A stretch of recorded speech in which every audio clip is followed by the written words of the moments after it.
स्वागत है आपका अथर्व क्लासेस पर। आज की क्लास में हम स्वास्थ्य के विभिन्न राष्ट्रीय कार्यक्रम के बारे में पढ़ेंगे। यह हमारी यूनिट 1 पोषण एवं स्वास्थ्य का 5वां चैप्टर है। इससे पहले 4 चैप्टर हमने अपनी क्लास में पढ़ लिए हैं। अगर आपने वह नहीं देखी है तो चैनल पर जाकर जरूर देखें। तो आज हम स्वास्थ्य के विभिन्न राष्ट्रीय कार्यक्रमों को डिटेल से समझेंगे। तो समय न व्यर्थ करते हुए आइए आज की क्लास शुरू करते हैं। तो सबसे पहले हम जानते हैं स्वास्थ्य अभिकरण। स्वास्थ्य अभिकरण, इसको हम हेल्थ एजेंसी भी कहते हैं। स्वास्थ्य विश्व समुदाय के लिए अत्यंत महत्वपूर्ण विषय है। अगर हम हेल्थ एजेंसी की बात करें तो हेल्थ एजेंसी अकेले खुद, अगर हम बात करें कि एक राष्ट्र जो कि विकासशील या अविकसित राष्ट्र है, तो संपूर्ण रूप से वह खुद अपने ही संसाधनों के बलबूते पर कुछ नहीं कर सकता। उसे प्रत्येक राष्ट्रीय स्वास्थ्य समस्याओं के समाधान के लिए राष्ट्रों की सहायता की आवश्यकता होती है।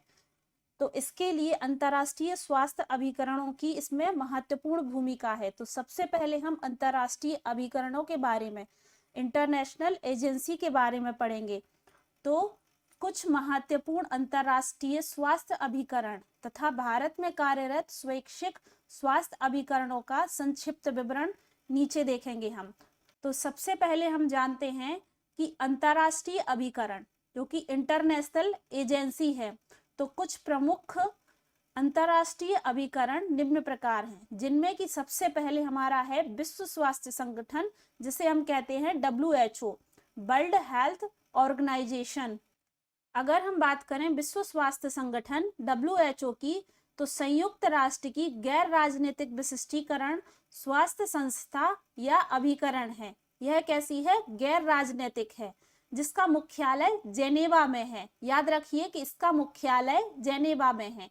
इसकी स्थापना 7 अप्रैल 1948 को हुई थी। ये याद रखिए, इंपॉर्टेंट है कि इसका मुख्यालय जेनेवा में है और इसकी स्थापना 7 अप्रैल 1948 को हुई थी। यह दिन विश्व स्वास्थ्य दिवस, वर्ल्ड हेल्थ डे के रूप में मनाया जाता है।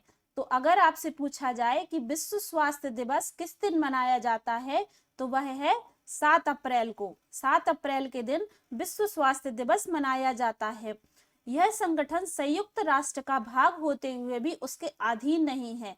यह संगठन स्वयं के संविधान, सदस्यता, संचालन बोर्ड तथा बजट के कारण एक अनुपम संस्था है। इसके बाद हम देखेंगे WHO के उद्देश्य। तो विश्व स्वास्थ्य संगठन का मुख्य उद्देश्य है समस्त व्यक्तियों के द्वारा स्वास्थ्य के उच्चतम स्तर को प्राप्त करना। स्वास्थ्य के उच्चतम स्तर को प्राप्त करना। वर्तमान में विश्व स्वास्थ्य संगठन का लक्ष्य प्राथमिक स्वास्थ्य की देखभाल के द्वारा सबके लिए स्वास्थ्य है। जो प्राथमिक स्वास्थ्य की देखभाल है, देखभाल के द्वारा सबके लिए स्वास्थ्य है, हेल्थ फॉर ऑल। इसके बाद हम देखेंगे विश्व स्वास्थ्य संगठन के कार्य। तो संपूर्ण विश्व में स्वास्थ्य कार्यक्रमों को निर्देशित एवं समन्वित करना, ये WHO का काम है कि संपूर्ण विश्व में जो स्वास्थ्य कार्यक्रम है उनको निर्देशित और समन्वित करना। संक्रामक एवं अन्य विशिष्ट रोगों से बचाव व नियंत्रण करना। सदस्य राष्ट्रों के स्वास्थ्य कार्यक्रमों एवं सेवाओं के विकास में सहायता प्रदान करना। पारिवारिक स्वास्थ्य के स्तर में सुधार करने संबंधी कार्यक्रमों की सहायता करना। पर्यावरण स्वास्थ्य में वृद्धि करना। स्वास्थ्य सांख्यिकी हेतु तथ्य एकत्रीकरण, सूचनाओं का संप्रेषण तथा प्रकाशन करना। जैव चिकित्सीय अनुसंधान कार्यों को बढ़ावा देना तथा प्रशिक्षण संस्थानों को समृद्ध बनाने में सहायता करना। तो यह सभी कार्य विश्व स्वास्थ्य संगठन के हैं, WHO के। तो इसके बाद हम देखेंगे यूनिसेफ, जिसे कि United Nations International Children's Emergency Fund कहते हैं। याद रखिए कि इसका फुल फॉर्म है United Nations International Children's Emergency Fund. संयुक्त राष्ट्र की एक विशिष्ट एजेंसी है। इसकी स्थापना सन 1946 में हुई थी। इंपॉर्टेंट है, याद रखिए, सन 1946 में हुई थी। विश्व युद्ध की विभीषिका में प्रभावित बच्चों के पुनर्वास हेतु की गई थी। इसका मुख्यालय न्यूयॉर्क में है। यह संस्था विश्व स्वास्थ्य संगठन, यूनेस्को एवं संयुक्त राष्ट्र के अन्य संगठनों के सहयोग से अपना कार्य संपादित करती है। इसका मुख्य लक्ष्य माता एवं शिशुओं के स्वास्थ्य की उन्नति करना, साथ ही बाल स्वास्थ्य को प्रत्यक्ष एवं अप्रत्यक्ष तरीके से लाभ पहुंचाने वाले सभी कार्यक्रमों में भूमिका निभाता है। यूनिसेफ का ध्येय वाक्य है, हर बच्चे के लिए स्वास्थ्य शिक्षा, समानता, संरक्षण एवं उन्नत मानव।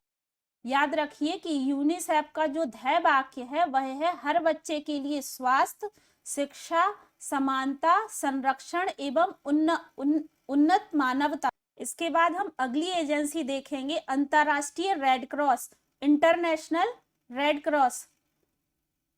तो रेड क्रॉस गैर राजनीतिक, गैर सरकारी, अंतर्राष्ट्रीय मानवतावादी स्वैच्छिक संगठन है। याद रखिए कि जो रेड क्रॉस है वह रेड क्रॉस गैर राजनीतिक, गैर सरकारी, अंतर्राष्ट्रीय मानवतावादी स्वैच्छिक संगठन है, जो कि युद्ध एवं शांति दोनों ही स्थितियों में मानवता की सेवा में समर्पित रहता है।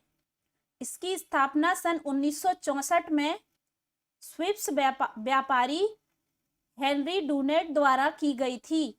इंपॉर्टेंट है, याद रखिए कि इसकी स्थापना सन 1964 में स्विस व्यापारी हेनरी डूनेट ने की थी।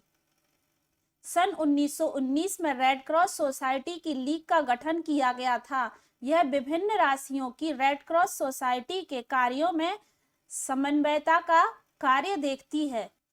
अंतर्राष्ट्रीय रेड क्रॉस सोसाइटी का मुख्यालय जेनेवा में है। रेड क्रॉस का मुख्य उद्देश्य पीड़ित मानवता की सेवा करना है। इसके कार्यों में युद्ध, प्राकृतिक प्रकोप जैसे कि बाढ़, भूकंप इत्यादि के शिकार व्यक्तियों को मानवीय आधार पर सहायता प्रदान करना है। यह संस्था प्राथमिक सहायता, गृह नर्सिंग, स्वास्थ्य शिक्षा, मातृ एवं शिशु कल्याण सेवाएं भी प्रदान करती है। ये सब इसके कार्य हैं, जो प्राकृतिक और भूकंप, बाढ़ इत्यादि उनके शिकार व्यक्ति हैं उनको सहायता प्रदान करना। इसके अलावा जो नर्सिंग, स्वास्थ्य शिक्षा, मातृ एवं शिशु कल्याण सेवाएं हैं वो प्रदान करना। इसके बाद अगली एजेंसी है खाद्य एवं कृषि संगठन, फूड एवं एग्रीकल्चर ऑर्गेनाइजेशन। खाद्य एवं कृषि संगठन, जिसे कि FAO कहा जाता है। तो FAO का फुल फॉर्म होता है फूड एंड एग्रीकल्चर ऑर्गेनाइजेशन, की स्थापना सन 1945 में हुई थी। याद रखिए कि FAO की स्थापना सन 1945 में हुई थी। यह संयुक्त राष्ट्र का एक ऐसा प्राथमिक संगठन है जिसका निर्माण विश्व में सहयोग के विभिन्न क्षेत्रों की देखभाल के लिए किया गया है। इस संगठन का मुख्यालय रोम में है। तो FAO का मुख्यालय रोम में है और इसकी स्थापना सन 1945 में हुई थी।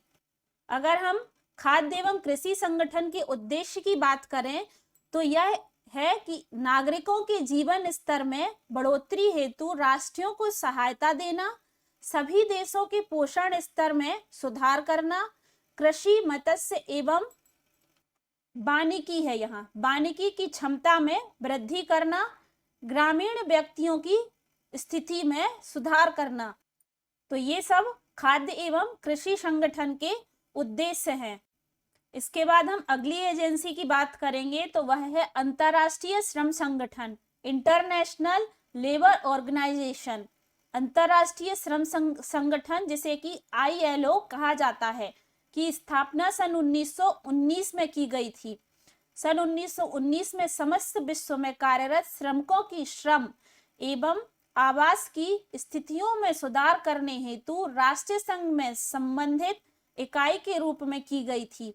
तो इसका मुख्यालय जेनेवा में है।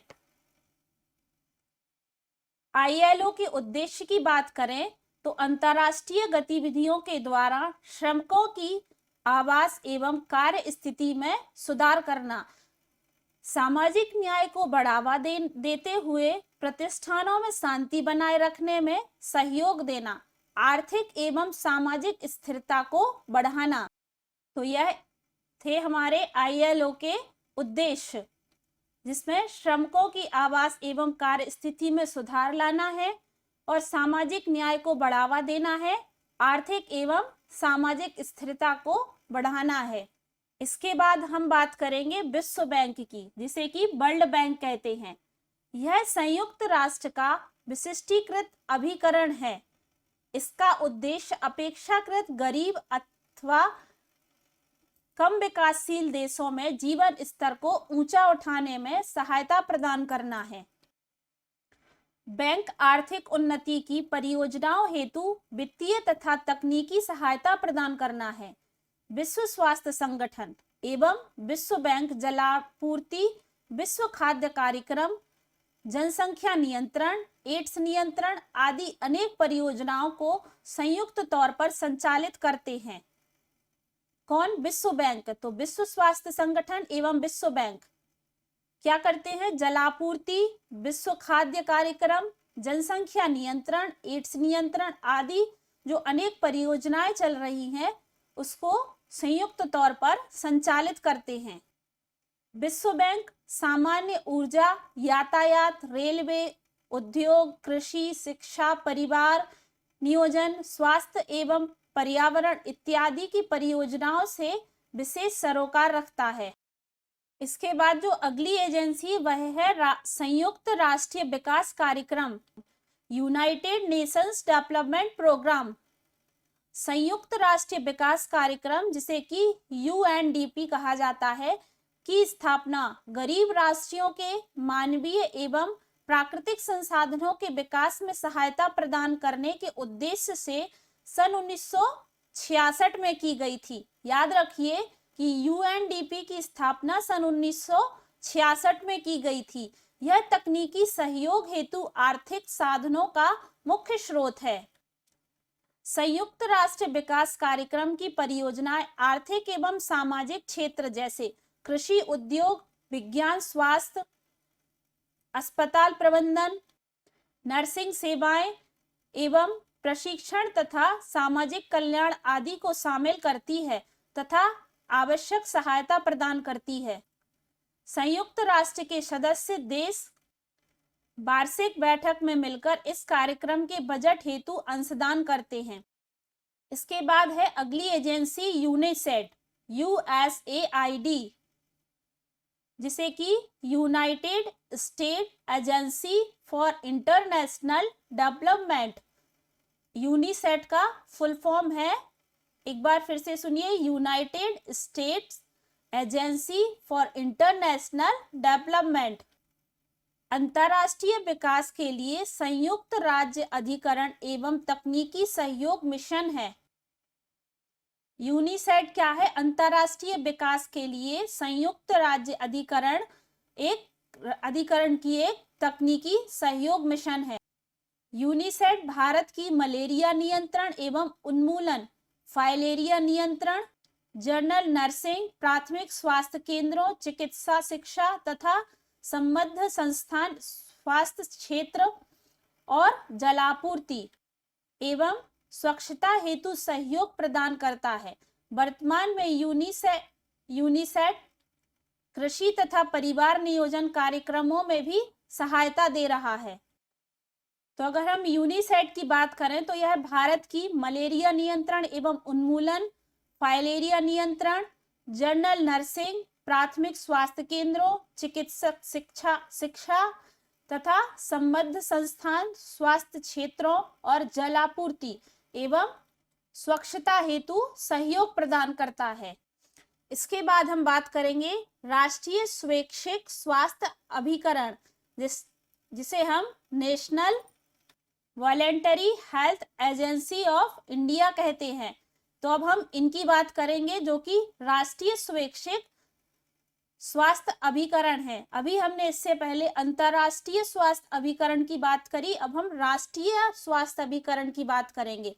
तो जिसमें सबसे पहले हम देखेंगे भारतीय रेड क्रॉस सोसाइटी। तो भारतीय रेड क्रॉस सोसाइटी की स्थापना 1920 में हुई थी। भारतीय रेड क्रॉस सोसाइटी एक राष्ट्रीय संघ है जिसकी शाखाएं राज्य, जिला एवं उपखंड स्तर पर देश भर में फैली है। समिति के मुख्य कार्यकलाप में आपदा राहत, स्वैच्छिक रक्तदान को बढ़ावा देना, रक्तदान के लिए रक्त संग्रहण, अस्पताल सेवाएं, मातृ एवं शिशु कल्याण, परिवार कल्याण, सामुदायिक सेवाएं, एम्बुलेंस तथा नर्सिंग सेवाएं और जूनियर रेड क्रॉस हैं। तो ये सभी सेवाएं भारतीय रेड क्रॉस सोसाइटी के अंतर्गत आते हैं, जिसमें आपदा प्रबंधन, जो आपदा राहत है, स्वैच्छिक रक्तदान को बढ़ावा देना, रक्तदान के लिए रक्त संग्रहण और अस्पताल सेवाएं, मातृ एवं शिशु कल्याण, परिवार कल्याण, सामुदायिक सेवाएं, एम्बुलेंस तथा नर्सिंग सेवाएं और जूनियर्स रेड क्रॉस है। तो भारतीय रेड क्रॉस सोसाइटी का राष्ट्रीय मुख्यालय दिल्ली में है। तो याद रखिए कि इसकी स्थापना हुई थी 1920 में और इसका मुख्यालय दिल्ली में है। इसके बाद हम बात करेंगे भारतीय तपेदिक संघ। भारतीय तपेदिक संघ की स्थापना 1939 में हुई थी। यह क्षय रोग विरोधी कार्यक्रम तथा स्वास्थ्य शिक्षा को बढ़ावा देने हेतु चिकित्सक, नर्स, हेल्थ विजिटर तथा अन्य स्वास्थ्य कार्यक्रमों को प्रशिक्षित करना है। संघ द्वारा धन संग्रहण हेतु प्रतिवर्ष अभियान चलाया जाता है। इसका मुख्यालय दिल्ली में है। इसके बाद हम बात करेंगे भारत सेवक समाज की। भारत सेवक समाज का गठन सन 1952 में किया गया था। यह एक गैर राजनीतिक, गैर सरकारी, स्वायत्तशासी संगठन है। याद रखिए कि यह एक गैर राजनीतिक स्वायत्तशासी संगठन है।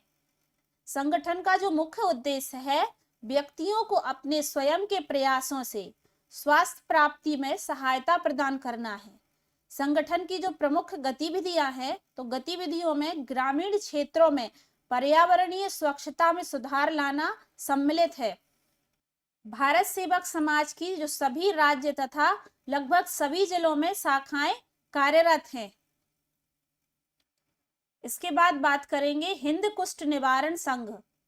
तो हिंद कुष्ठ निवारण संघ की स्थापना 1950 में हुई थी। संघ की गतिविधियों में विभिन्न कुष्ठ घरों, क्लिनिक को सहायता प्रदान करना, प्रचार एवं प्रकाशनों द्वारा स्वास्थ्य शिक्षक, स्वास्थ्य कार्यकर्ताओं को प्रशिक्षण, क्षेत्रीय निदान एवं अनुसंधान, कुष्ठ कार्यकर्ताओं के सम्मेलन का आयोजन तथा लेप्रोसी इन इंडिया नामक पत्रिका का प्रकाशन मुख्य है।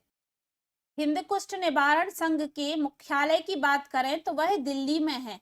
याद रखिए कि इसकी स्थापना 1950 में हुई थी और इसका मुख्यालय दिल्ली में है। जो इसकी एक पत्रिका का प्रकाशन है तो उसका नाम है लेप्रोसी इन इंडिया नामक पत्रिका का प्रकाशन इसमें मुख्य है। तो याद रखिए कि उसका नाम है लेप्रोसी इन इंडिया। अगला संघ है कस्तूरबा स्मारक निधि। कस्तूरबा स्मारक निधि का गठन सन 1944 में कस्तूरबा गांधी की स्मृति में उनकी मृत्यु के पश्चात किया गया था।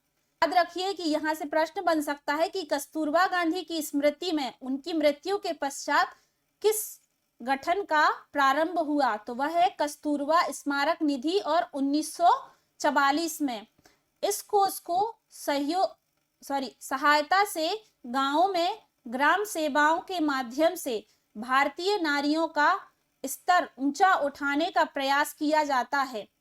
तो इनके माध्यम से गांवों में ग्राम सेविकाओं के माध्यम से भारतीय नारियों का स्तर ऊंचा उठाने का प्रयास किया जाता है।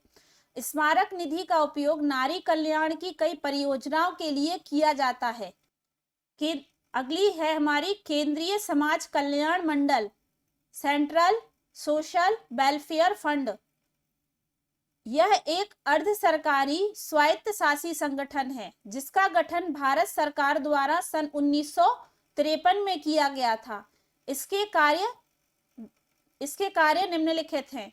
तो स्वैच्छिक कल्याणकारी संगठनों की आवश्यकताओं एवं महत्व का पता लगाना, स्वैच्छिक समाज कल्याण संगठनों के निर्माण तथा उन्नति को बढ़ावा देना, योग्य संगठनों एवं संस्थाओं को वित्तीय सहायता प्रदान करना। तो यह हमारे केंद्रीय समाज कल्याण मंडल के कार्य हैं, जिसमें स्वैच्छिक कल्याणकारी संगठनों की आवश्यकताओं तथा महत्व का पता लगाना, स्वैच्छिक समाज कल्याण संगठनों के निर्माण एवं उन्नति को बढ़ावा देना और योग्य संगठनों एवं संस्थाओं को वित्तीय सहायता प्रदान करना। तो ये इसके कार्य हैं। इसके अलावा यह एक अर्ध सरकारी स्वायत्तशासी संगठन है और इसका गठन 1953 में हुआ था। इसके बाद जो हमारा अगला संघ है वह है भारतीय परिवार नियोजन संघ, family planning association of India. तो भारतीय परिवार नियोजन संघ का गठन 1949 में हुआ था। संघ सरकार में प्राप्त सहायता से पूरे देश में परिवार नियोजन संबंधी कार्यों को बढ़ावा देती है। इसमें परिवार नियोजन क्लिनिकों का संचालन, परिवार नियोजन कार्यक्रमों हेतु चिकित्सा, नर्स एवं सामाजिक कार्यकर्ताओं को प्रशिक्षण तथा परिवार नियोजन गतिविधियों हेतु पत्र व्यवहार अथवा व्यक्तिगत जानकारी उपलब्ध कराना शामिल है। इसके मुख्यालय की बात करें तो इसका मुख्यालय मुंबई में है। परिवार नियोजन संघ का गठन 1949 में और इसका मुख्यालय मुंबई में है।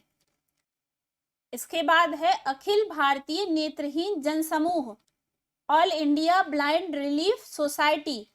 तो अखिल भारतीय नेत्रहीन मुक्त जन समूह की स्थापना सन 1946 में नेत्रहीन व्यक्तियों के लिए कार्यरत विभिन्न संस्थाओं में समन्वय के उद्देश्य से की गई थी। जन समूह नेत्र शिविरों के संचालन तथा नेत्रहीनों को सामाजिक आर्थिक राहत प्रदान करने के लिए कार्य करती है तथा अंधता निवारण के अन्य कार्यों में भी सहयोग प्रदान करती है। इसके बाद अगला है अखिल भारतीय महिला सम्मेलन, all India women's conference. Akhil Bharatiya महिला सम्मेलन महिलाओं का स्वैच्छिक संगठन है जिसकी स्थापना सन 1926 में हुई थी। मातृ एवं शिशु सम्मेलन स्वास्थ्य क्लिनिक, चिकित्सा केंद्र और परिवार नियोजन क्लिनिकों के संचालन में विशेष योगदान देती है। यह प्रौढ़ शिक्षा तथा दुग्ध केंद्रों की व्यवस्था भी करती है। तो याद रखिए कि अखिल भारतीय महिला सम्मेलन की स्थापना सन 1926 में हुई थी और मातृ एवं शिशु सम्मेलन स्वास्थ्य क्लिनिकों, चिकित्सा केंद्रों और परिवार नियोजन क्लिनिकों के संचालन में विशेष योगदान देती है। इसके साथ ही यह प्रौढ़ शिक्षा और दुग्ध केंद्रों की भी स्थापना करती है। इसके बाद है भारतीय बाल कल्याण परिषद, ICCW। भारतीय बाल कल्याण परिषद की स्थापना 1952 में हुई थी। यह अंतरराष्ट्रीय बाल कल्याण संघ से संबंधित है। परिषद का मुख्य उद्देश्य कानून अथवा किसी भी अन्य माध्यम से बच्चों के विकास के अवसरों तथा सुविधाओं को बढ़ाना है। यह बच्चों के शारीरिक, सामाजिक तथा मानसिक स्वास्थ्य की उन्नति को सुनिश्चित करने का प्रयास करती है।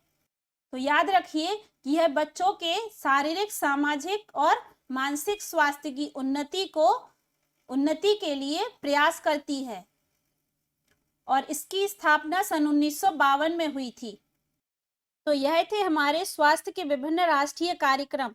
इसके बाद अगर हम NRHM और ICDS के अंतर्गत जो संचालित योजनाएं हैं उनकी बात करें तो हमारे स्वास्थ्य विभाग की योजनाओं वाले चैप्टर में हम डिस्कस करेंगे। तो आज की क्लास यहीं पर समाप्त होती है। आशा करते हैं आज की क्लास आपको पसंद आई होगी। अगर वीडियो पसंद आई है तो वीडियो को लाइक करें और ज़्यादा से ज़्यादा लोगों तक शेयर करें। अगर आपने चैनल सब्सक्राइब नहीं किया है तो चैनल को सब्सक्राइब जरूर करें। हम अपनी अगली वीडियो में इसके MCQs महत्वपूर्ण प्रश्नों पर डिस्कशन करेंगे। धन्यवाद।